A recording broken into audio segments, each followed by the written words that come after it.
CPM-നെ പ്രതിക്കൂട്ടിലാക്കിക്കൊണ്ട് വീണ്ടും എ പത്മകുമാർ എത്തുകയാണ്.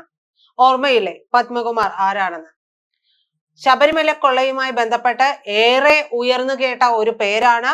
മുൻ തിരുവിതാംകൂർ ദേവസ്വം ബോർഡ് അധ്യക്ഷനാണ്, മുൻ നിയമസഭാ സാമാജികനാണ്. അതിനേക്കാളൊക്കെ ഉപരി അദ്ദേഹത്തിന്റെ പേര് കേട്ടത് ഈ ശബരിമല സ്വർണ്ണക്കൊള്ളയുമായി ബന്ധപ്പെട്ട് തന്നെയാണ്. സാധാരണക്കാർക്കിടയിലേക്ക് അദ്ദേഹത്തിന്റെ പേര് ഇറങ്ങി വന്നത്. ഇദ്ദേഹത്തിനെതിരെ ഇക്കഴിഞ്ഞ ദിവസങ്ങളിൽ മുഴുവൻ നമ്മൾ കേട്ട ഒരു വർത്തമാനം എന്ന് പറയുന്നത് CPM അച്ചടക്ക നടപടി സ്വീകരിക്കുമെന്നായിരുന്നു.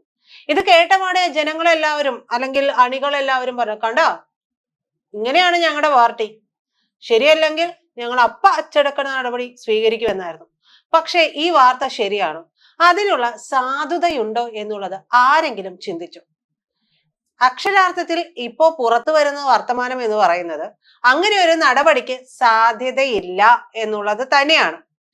പാർട്ടി അംഗത്വം നിശ്ചിത സമയത്തിനകം പുതുക്കാത്തതിനെ തുടർന്ന് സാങ്കേതികമായിട്ട് പത്മകുമാർ നിലവിൽ പാർട്ടിയുടെ പ്രാഥമിക ഘടനയ്ക്ക് പുറത്താണ് എന്നുള്ളത് തന്നെയാണ് പാർട്ടിയുടെ ഉള്ളിൽ നിന്ന് തന്നെ നമുക്ക് പുറത്ത് ലഭിക്കുന്ന വിവരം. അപ്പൊ ഈ വിവരങ്ങൾ അനുസരിച്ചാണെങ്കിൽ പിന്നെ എങ്ങനെയാണ് അദ്ദേഹത്തിനെതിരെ, പാർട്ടിക്ക് പുറത്തു നിൽക്കുന്ന ഒരാൾക്കെതിരെ എങ്ങനെ പാർട്ടി അച്ചടക്ക നടപടി എടുക്കും? അതുകൊണ്ടായിരിക്കും പത്മകുമാറിന് വലിയ കൂസലൊന്നും ഇല്ലാത്തത്. അല്ലെങ്കിൽ ഇപ്പൊ പത്മകുമാറിന് ഈ പാർട്ടിയുടെ സ്ഥാനം ഇനിയിപ്പോ കിട്ടിയിട്ട് എന്തോ ചെയ്യാനാണ്? വേണ്ടതെല്ലാം ഉണ്ടാക്കിയില്ലേ എന്നുള്ളതാണ് പൊതുജന സംസാരം.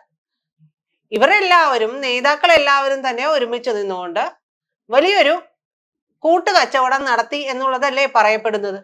അങ്ങനെയെങ്കിൽ പാർട്ടി അംഗത്വം പുതുക്കാത്ത പത്മകുമാറിനെതിരെ എങ്ങനെ പാർട്ടിക്ക് അച്ചടക്ക നടപടി എടുക്കാൻ കഴിയും എന്നുള്ളതാണ് ആദ്യത്തെ ചോദ്യം. പക്ഷേ ഇവിടെ പ്രസക്തമായിരിക്കുന്ന മറ്റൊരു കാര്യമുണ്ട്. നമ്മൾ പറഞ്ഞല്ലോ, ഒരു വലിയ ഊരാക്കുടുക്കിലേക്കാണ് പാർട്ടിയെ ഇപ്പോൾ എ പത്മകുമാർ എന്ന് പറയുന്ന നേതാവ് കൊണ്ടുപോയിരിക്കുന്നത്. അദ്ദേഹം ഒരു ആത്മകഥ എഴുതുകയാണ് മക്കളെ, ആത്മകഥ. ആ ആത്മകഥയുടെ പണിപ്പുരയിലേക്ക് അദ്ദേഹം ഇതാ വലതു കാലെടുത്ത് വയ്ക്കാൻ പോകുന്നു എന്നുള്ളതാണ് ഏറ്റവും പുതിയ റിപ്പോർട്ടുകൾ പ്രകാരം നമുക്ക് മനസ്സിലാക്കാൻ കഴിയുന്നത്. നമുക്കറിയാം, സ്വപ്ന സുരേഷ് ആത്മകഥ എഴുതി, അധികം വൈകാതെ ശിവശങ്കരൻ ആത്മകഥ എഴുതി, അങ്ങനെ പലരും ആത്മകഥ എഴുതിക്കൊണ്ടിരിക്കുകയാണ്. അല്ല, മനസ്സിലാവാത്ത ഒരു കാര്യം എന്ന് പറയുന്നത് ഈ ആത്മകഥ എഴുതാനായിട്ട് 1 വർഷമോ അല്ലെങ്കിൽ ഒരു 6 മാസമോ ഒക്കെ മതിയോ?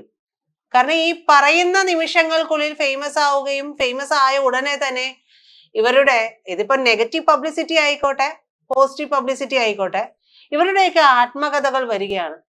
അങ്ങനെ പല ആത്മകഥകളും എടുത്തു നോക്കുകയാണെങ്കിൽ നമുക്ക് മുമ്പിലുണ്ട്.